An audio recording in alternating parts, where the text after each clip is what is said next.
Hello बच्चों, सभी को राधे राधे। आज हम स्टार्ट करने वाले हैं क्लास 7th के चैप्टर नंबर 1 पूर्णांक की एक्सरसाइज 1.1। तो आइए क्वेश्चन नंबर 1 से हम स्टार्ट करते हैं। क्वेश्चन नंबर 1 में आपको कह रखा है कि आपको पूर्णांक युग्म में लिखना है जिसका योग -7 है, अंतर -10 है और योग 0 है। मीन्स आपने कोई भी दो पूर्णांक लिखने हैं। ठीक है, पहले पार्ट में आपको क्या करना है, स्टार्ट करते हैं पहले पार्ट से। तो पहले पार्ट में आपको कोई भी दो पूर्णांक लिखने हैं जिनको प्लस करके आंसर जो है आपका वो आना चाहिए -7। तो मैं क्या करती हूँ, मुझे पता है हम कभी भी जब भी दो पूर्णांक को प्लस करते हैं और मेरा आंसर माइनस में आ रहा है, इसका मतलब या तो दोनों नंबर माइनस के होंगे, क्योंकि जब हम दो नंबर माइनस के लेते हैं, एक माइनस का और दूसरा नंबर भी माइनस का लेते हैं, और दोनों को जब हम प्लस करते हैं तो जो आंसर आता है वो मेरा किस में आता है, माइनस में आता है। ऐसे ही अगर हम एक नंबर माइनस का लें और एक नंबर प्लस का लें, तो अगर बड़ा वाला नंबर, अगर मेरी बड़ी संख्या माइनस की है तो मेरा आंसर जो है वो किस में आता है, वो आता है माइनस में। ठीक है, यदि मेरी बड़ी संख्या माइनस की है और एक नंबर प्लस का है, एक नंबर माइनस का है, तो मेरा आंसर किस में आएगा, माइनस में आएगा। तो यहाँ पे भी आपके पास दो तरीके हैं। तो कोई भी ऐसे दो नंबर जिनको आपका ऐड करके -7 आए, तो वो नंबर्स मेरे क्या हो जाएंगे, -3 और -4।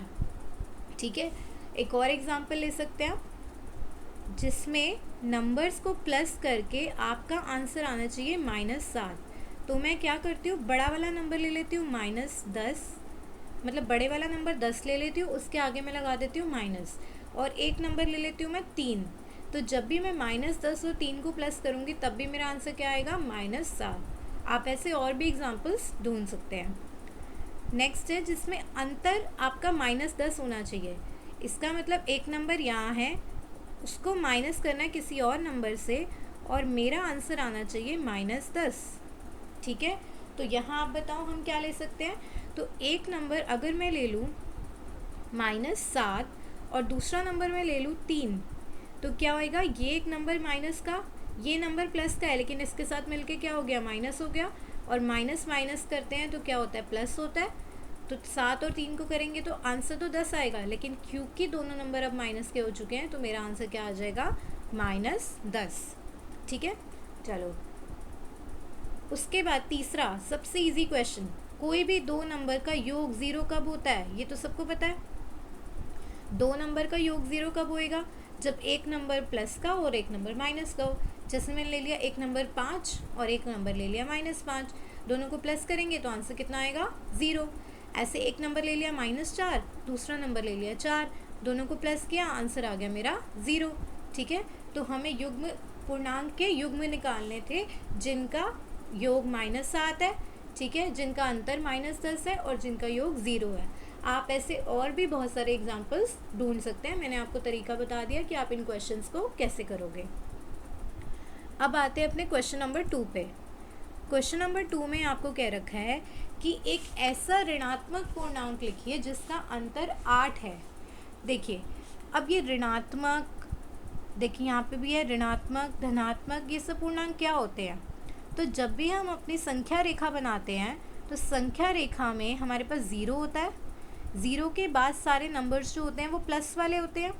ठीक है, तो ये जितने भी पॉजिटिव नंबर्स हैं, प्लस वाले नंबर हैं, इनको हम बुलाते हैं धनात्मक पूर्णांक। ठीक है, ये कौन से होते हैं, धनात्मक पूर्णांक। और यहाँ पे जितने भी माइनस के नंबर होते हैं, -1, -2, -3, जो भी हो गया आपके पास, ठीक है, ये थोड़ा सा दोबारा बना देती हूँ मैं यहाँ पे।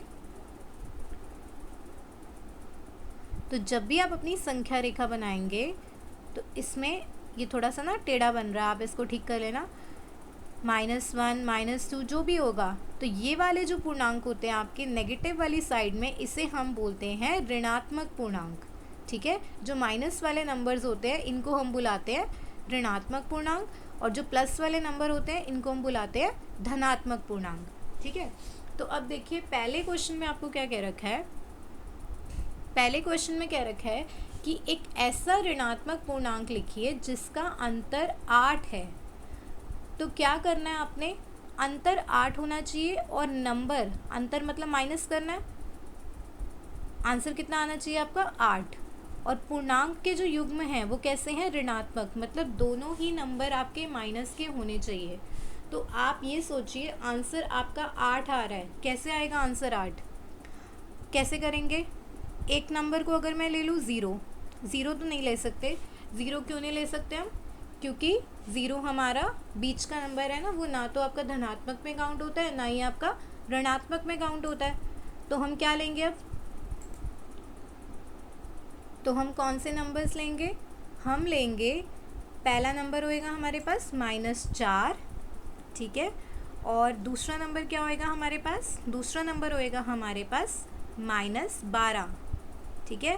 तो अब इसको सॉल्व करके देखते हैं, क्या ये 8 आ रहा है, तो देखो कैसे आएगा। यहाँ पे आएगा आपके पास -4 और माइनस मिलके क्या हो जाते हैं, प्लस हो जाते हैं। तो -4 + 12 कितने हो गए, 8 हो गए ना। तो मेरे दोनों पूर्णांक क्या हो गए, एक हो गया -4 और दूसरा पूर्णांक क्या हो गया -12, ठीक है। अब आते हैं सेकेंड पार्ट पे। सेकेंड पार्ट में आपको कहा है कि आपको एक तो ऋणात्मक पूर्णांक लेना है और जो दूसरा लेना है वो कौन सा लेना है, धनात्मक पूर्णांक लेना है, ठीक है। इसका मतलब जो पहला वाला नंबर है वो मेरा कौन सा होना चाहिए, माइनस का होना चाहिए, और दूसरा वाला नंबर प्लस का होना चाहिए। और दोनों के बीच में मुझे क्या करना है, मुझे क्या करना है, प्लस करना है, क्योंकि इस बार क्या बोला हुआ है, योग। योग करने पे मेरे पास क्या आना चाहिए, -5। देखिए ज़रूरी नहीं है इन क्वेश्चंस के सेम ही आंसर हो जो आपकी बुक के पीछे गिवन है, हमें ऐसे नंबर्स ढूंढने हैं। तो ऐसे तो बहुत सारे नंबर पॉसिबल हैं, अगर आप ही क्वेश्चंस करने बैठोगे तो आपको कोई और नंबर मिलेंगे। बस आपको जो क्वेश्चन में पूछा हुआ है ना उस चीज़ पे ध्यान देना है, हमेशा आंसर एक ही आए ये ज़रूरी नहीं है, क्योंकि बहुत सारे ऐसे नंबर है जो आंसर आपको -5 दे सकते हैं, है ना। जो देखिए, एक ऋणात्मक होना चाहिए मतलब एक नंबर माइनस का होना चाहिए, और एक धनात्मक होना चाहिए मतलब दूसरा नंबर प्लस का होना चाहिए। अच्छा, मैंने आपको एक चीज़ बताई थी अभी पिछले क्वेश्चन में कि जब एक नंबर माइनस का और एक नंबर प्लस का होता है, एक नंबर माइनस का और एक नंबर भी प्लस, देखो एक माइनस का और एक प्लस का, और हम दोनों को क्या कर रहे हैं, प्लस कर रहे हैं। तो आंसर मेरा माइनस में कब आता है, आंसर माइनस में तब आएगा जब बड़ी संख्या माइनस की होएगी। ये जो संख्या है ये बड़ी संख्या है और वो माइनस की होएगी, तभी आंसर भी क्या आएगा, माइनस में आएगा। तो देखो मैं यहाँ पे क्या लूँगी, बड़ी संख्या, अगर मैं बड़ी संख्या को ले लूँ -8, ठीक है, यहाँ पे आ गया -8 और इसमें मैं ऐड कर दूँ 3, तो -8 + 3 मिलके क्या बनेंगे, -5 ही बनेंगे ना। एक नंबर -8 है, एक नंबर 3 है, तो क्या करेंगे, दोनों को माइनस, और बड़ी संख्या क्योंकि माइनस की है तो आंसर भी किस में आएगा, माइनस में। तो हमने कौन से पूर्णांक लिए हैं इसमें, -8 और 3, ठीक है। आप अपनी मर्ज़ी से और भी एग्जाम्पल ले सकते हैं। तीसरा पार्ट जो है सी पार्ट, इसमें क्या बोला गया है, एक ऋणात्मक और एक धनात्मक जिनका अंतर -3 है। अब आप ट्राई कर सकते हो ना इसको, चलो यहाँ करते हैं, एक धनात्मक और एक ऋणात्मक। तो पहला वाला नंबर यहाँ पे भी माइनस का, दूसरा वाला नंबर प्लस का, लेकिन हमें इस बार क्या करना है, माइनस करना है, क्योंकि अंतर बोला गया ना। और आंसर क्या आएगा मेरा, -3 आएगा, ठीक है। तो एक तरीका तो ये है, मैं क्या करती हूँ यहाँ पे इस नंबर को -1 ले लेती हूँ क्योंकि इसको मुझे ऋणात्मक लेना है, और इस वाले नंबर को क्या ले लेती हूँ, 2, क्योंकि ये क्या लेना है मुझे, धनात्मक। अब यहाँ तो नंबर 2 था, लेकिन इसके साथ मिलके वो नंबर क्या हो गया, -2 हो गया। -2 और -1 दोनों नंबर माइनस के हैं, प्लस हो जाएगा, और आंसर किस में आता है, माइनस में आता है। तो यहाँ पे मेरा आंसर कितना हो जाएगा, -3, ठीक है। आई होप आप सबको समझ आया होगा। और जैसे कि मैंने आपको बताया था, इन क्वेश्चंस में आप अपनी मर्ज़ी से भी और नंबर्स ले सकते हो, ज़रूरी नहीं है कि आंसर वही होंगे। जैसे यहाँ पे हमने कौन से 2 पूर्णांक लिए, -1 लिया और एक मैंने 2 लिया। आपको क्वेश्चन में एक चीज़ पे ध्यान देना है, कौन सी चीज़ कि क्या बोला गया है, ऋणात्मक बोला गया है या धनात्मक बोला गया है या दोनों बोला गया है। दूसरी चीज़ क्या ध्यान देनी है कि मुझे बीच में अंतर बोला गया है या फिर योग बोला गया है। अंतर वाले में आप माइनस करोगे और योग वाले में आप क्या करोगे, प्लस करोगे, ठीक है। और 4 प्रॉपर्टीज़ जो है जो कि आपको ध्यान देनी है वो मैं आपको यहाँ पे समझा देती हूँ। प्लस वाली प्रॉपर्टीज़ अलग होती हैं, मल्टीप्लाई वाली प्रॉपर्टीज़ अलग होती हैं। तो देखिए, जब भी आप कोई दो नंबर्स को प्लस करते हो और वो नंबर दोनों ही प्लस के हैं, जैसे मैं एग्जांपल के साथ साथ आपको प्रॉपर्टी समझाऊंगी, तो आंसर भी आपका किस में आता है, प्लस में आता है। जैसे कि हम एग्जांपल ले लेते हैं 2 और 3। 2 और 3 दोनों नंबर ही क्या है, प्लस के हैं। इनको प्लस करूँगी तो आंसर कितना आएगा, 5। ठीक है, तो जब दोनों नंबर प्लस के होते हैं तो आंसर भी किस में आता है, प्लस में आता है। दूसरी प्रॉपर्टी, अगर दोनों नंबर माइनस के हैं, ठीक है, दोनों नंबर माइनस के हैं और आपने क्या करना है, उनको प्लस करना है, तो आंसर किस में आएगा, मेरा माइनस में आएगा। ठीक है, एग्जाम्पल, एक नंबर ले लेती हूँ -2, दूसरा नंबर ले लेती हूँ -3, और दोनों को क्या करना है, मुझे प्लस करना है। तो करेंगे तो प्लस ही हम, यहाँ पे कितना आएगा 5, बट तो क्योंकि मेरे दोनों यहाँ पे माइनस के हैं तो यहाँ पे आंसर मेरा कितना आ जाएगा, -5। अगली प्रॉपर्टी होती है कि अगर मेरे पास एक नंबर माइनस का है और एक नंबर प्लस का है, हमेशा एक चीज़ आपको ध्यान रखनी है, एक नंबर माइनस का है और एक नंबर प्लस का है, उससे फ़र्क नहीं पड़ता कि वो कहाँ आ रहा है। ऐसे भी हो सकता है ये वाला प्लस और ये वाला बीच में प्लस, और यहाँ पे क्या है, नंबर जो है वो माइनस का है। तो आंसर इन दोनों केसेस में आप करोगे क्या, पहले तो ये बताओ, प्लस करेंगे कि माइनस। इन दोनों केसेस में हम माइनस करते हैं, क्या करते हैं, यहाँ पे घटा करते हैं। इन दोनों केसेस में हम इसको प्लस करते थे और यहाँ दोनों प्लस है तो आंसर भी प्लस में आता था, यहाँ दोनों माइनस है तो आंसर भी माइनस में आएगा। लेकिन जब भी आपको ऐसा केस दिख जाए कि एक नंबर प्लस का है, दूसरा नंबर माइनस का है, तो आपका आंसर डिपेंड करेगा बड़े वाले नंबर पे। लेकिन करेंगे क्या, यहाँ पे हम घटा करेंगे, प्लस वाले नंबर को माइनस से घटा करेंगे और आंसर किस में आएगा, आंसर या तो आपका माइनस में आ सकता है या फिर प्लस में आ सकता है। लेकिन वो हमें पता कैसे चलेगा, तो उसके लिए हम देखेंगे अपनी बड़ी वाली संख्या। यदि इन दोनों में से जो बड़ी संख्या है वो माइनस की है तो आंसर भी किस में आएगा, माइनस में। यदि इन दोनों में से जो बड़ी संख्या है वो प्लस की है तो आंसर भी किस में आएगा, प्लस में। जैसे फॉर एग्ज़ाम्पल, एक नंबर है मेरे पास -2 और एक नंबर है मेरे पास 3, या फिर एक नंबर है -3 और एक नंबर है 2।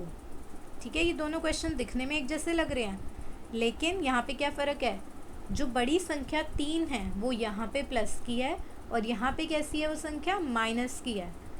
तो दोनों केस में जब भी मैंने आपको बताया, जब एक नंबर प्लस का होता है, एक नंबर माइनस का होता है, तो हम वहाँ पे माइनस करते हैं, घटा करते हैं। तो 3 में से 2 जाएगा तो मेरे पास कितना बचेगा, 1। ऐसे ही यहाँ पे 3 में से 2 जाएगा तो मेरे पास 1 बचेगा, लेकिन बड़ी संख्या मेरी माइनस की है तो आंसर भी मेरा क्या आएगा, माइनस। ठीक है, एक एग्जाम्पल और देख लेते हैं हम इन सब का। जैसे मुझे करना है 5 + 6, ठीक है, दूसरा मुझे करना है -5 j -6, तीसरा मुझे करना है -5 j 6, और चौथा मुझे करना है 5 j -6। ठीक है, तो यहाँ देखो दोनों नंबर प्लस के हैं तो आंसर कितना आ जाएगा, 11। यहाँ पे दोनों नंबर माइनस के हैं तो आंसर आएगा 11, लेकिन साथ में क्या लग जाएगा, माइनस लग जाएगा। यहाँ पे एक प्लस का एक माइनस का, तो इसमें जमा नहीं घटा करेंगे। 6 में से 5 गए, कितने बचेंगे मेरे पास, 1 बचेगा। और यहाँ पे भी एक प्लस का एक माइनस का है तो यहाँ पे भी घटा करेंगे। तो लेकिन एक चीज़ ध्यान रखनी है, बड़ा वाला जो नंबर है 6, 5 और 6 में से बड़ा कौन सा, 6, और उसके आगे क्या लगा, माइनस, तो मेरे आंसर के आगे भी क्या लगेगा, माइनस। तो आंसर आ जाएगा -1। आई होप आपको सब कुछ समझ आ गया होगा इस वीडियो में। हमने 2 क्वेश्चंस करे एक्सरसाइज के, प्लस जो रूल्स थे बेसिक कि हम जमा घटा कैसे करते हैं पूर्णांक में, वो भी मैंने आपको सिखा दिया है। अगली वीडियो में हम बचे हुए 2 क्वेश्चंस करेंगे और उसके बाद हम पूर्णांकों को गुना और भाग कैसे करते हैं वो सीखेंगे। तो अगर आपको वीडियोस पसंद आ रही हैं तो प्लीज़ अपने दोस्तों को भेजिए और इस चैनल को सब्सक्राइब कीजिए। ऐसे ही आपके बाकी चैप्टर्स भी आते रहेंगे और आपको सारा कंटेंट बहुत अच्छे से समझ आ जाएगा। तो अब वीडियो को एंड करते हैं। सभी बच्चों को राधे राधे।